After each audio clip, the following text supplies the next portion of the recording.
La Falbrique, la clique qui parle de la Fal.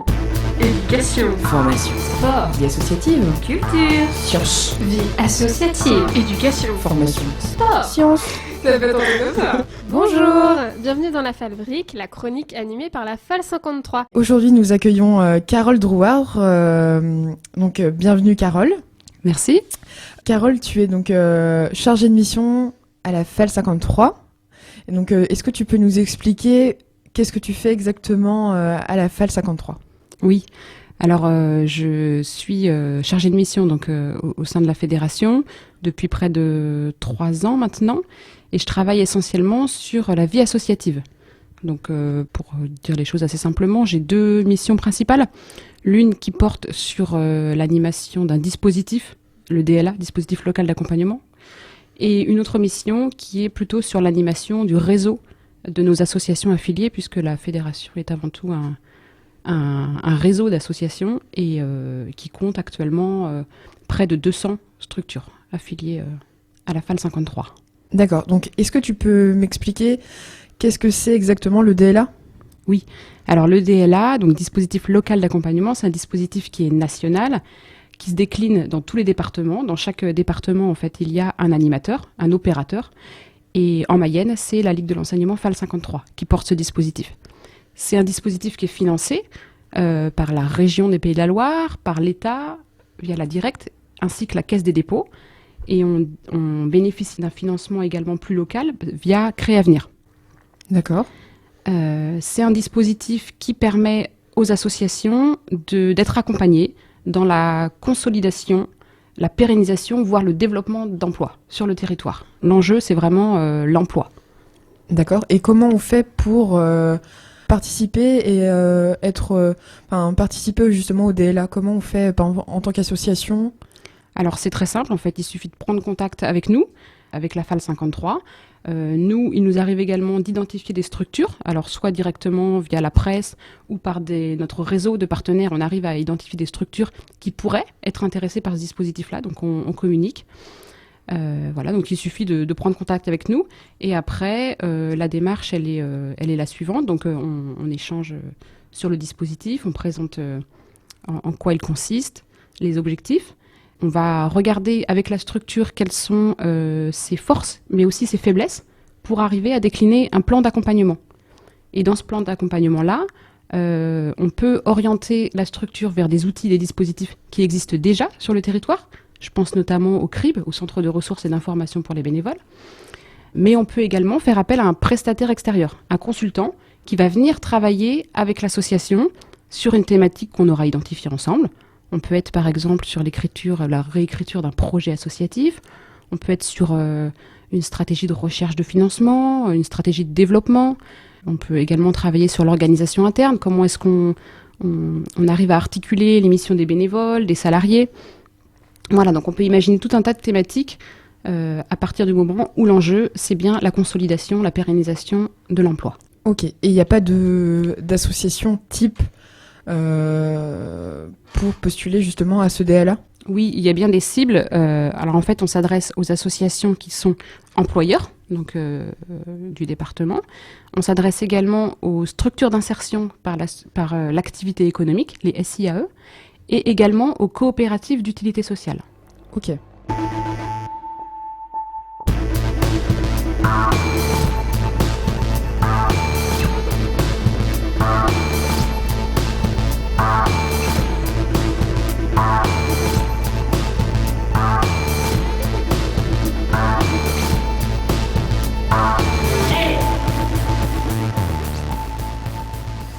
Et sinon, moi, je voudrais poser aussi des questions par rapport aux associations affiliées à la FAL 53. Donc, c'est un peu différent du DLA. Et donc, moi, j'avais des petites questions par rapport à ces associations. Donc, pour ces associations, quel est l'avantage d'adhérer à la FAL 53 pour elles ? Oui, alors effectivement, il y a le DLA qui s'adresse à toutes les associations employeurs du territoire, mais là, on parle bien de nos associations affiliées.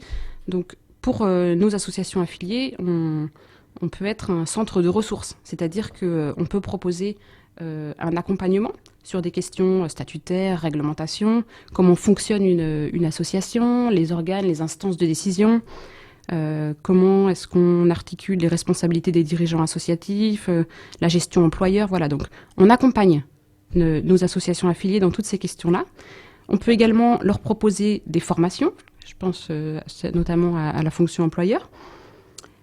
On peut également proposer un soutien en termes de gestion sociale, c'est-à-dire qu'on anime un logiciel via Impact Emploi qui nous permet de faire la gestion sociale pour les associations qui le désirent, c'est-à-dire éditer des bulletins de salaire et gérer aussi toutes les formalités administratives. Et via ce dispositif-là, Impact Emploi, on propose également de l'information pour les responsables associatifs sur les droits, les obligations des employeurs et de la formation. Voilà.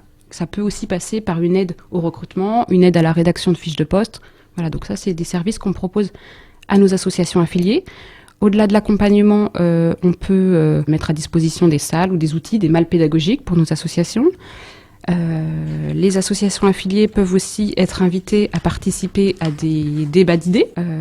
Voilà, on peut aussi les aider sur des outils de communication. On a également un accès au vestiaire, c'est-à-dire que pour des associations, alors souvent ce sont des enseignants des écoles qui en font la demande, on a un vestiaire avec de nombreux costumes qu'on peut louer, emprunter, à des tarifs préférentiels. Voilà, donc il y a d'autres choses à développer, et d'ailleurs il y a un temps fort qui me semble important d'évoquer. En fait, c'est une rencontre qu'on va organiser le 20 mai prochain, à l'intention de nos associations affiliées justement, pour faire le point. Voilà, l'idée c'est d'être au plus près des associations affiliées, remobiliser notre réseau, être sur l'écoute en fait des besoins qu'elles pourraient avoir, qu'on pourrait voir émerger, et être force de proposition aussi en direction des besoins qu'elles pourraient exprimer. D'accord. Et cette rencontre justement se passe où et quand et à quelle heure ? Alors cette rencontre se passe donc le vendredi 20 mai de 17h30 à 19h30 dans les locaux de l'Avant-Seine, donc 29 allée du Vieux-Saint-Louis. Les invitations partent très prochainement, et les référents au sein de la FAL 53 donc, sont Paula qui est actuellement en service civique, et puis moi-même. Voilà, donc tous les contacts seront précisés dans l'invitation. Donc du coup, cette invitation est juste pour vos associations affiliées, ou ça peut être aussi pour des associations qui souhaiteraient peut-être avoir des réponses sur le réseau de la FAL 53 ? Cette invitation s'adresse en priorité aux associations qui sont affiliées actuellement, mais on invitera également les associations qui ont pu être affiliées précédemment, les années précédentes, et qui pourraient se questionner sur l'intérêt ou non de s'affilier à un réseau tel que le nôtre. D'accord.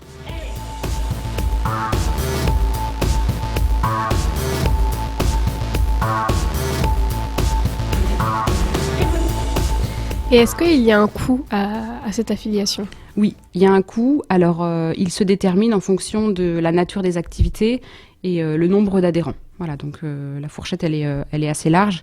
C'est difficile de donner une indication là précise. C'est vraiment au regard des activités de l'association, des manifestations qu'elle peut organiser et du nombre de ses adhérents. Et donc, tu nous as dit qu'il y avait à peu près 200 associations affiliées. Est-ce que tu peux nous donner une idée de quelle association ça peut être ? Quel secteur d'activité ont ces associations ? Oui, alors c'est vrai qu'on a beaucoup d'associations sportives et culturelles. On peut aussi trouver des collectivités. C'est vrai qu'on parle d'associations affiliées, mais on a également des collectivités, telles que la ville de Laval. Les secteurs principaux sont ceux de la culture et du sport, mais effectivement, on peut toucher tous les champs autour de l'animation, de l'environnement, toutes les associations susceptibles de trouver un intérêt et partageant les valeurs de la Ligue peuvent bien sûr être adhérents. Comme l'autre radio. Merci Carole d'être venue nous voir. Donc je rappelle que Carole, elle est salariée à la FAL 53 en tant que chargée de mission sur le service vie associative et vie fédérative. Merci d'être venue à la FALbrique. Merci à vous. À bientôt. Retrouvez cette chronique tous les 15 jours sur l'autre radio. Vous pouvez nous retrouver sur le Facebook FAL 53 et le Twitter.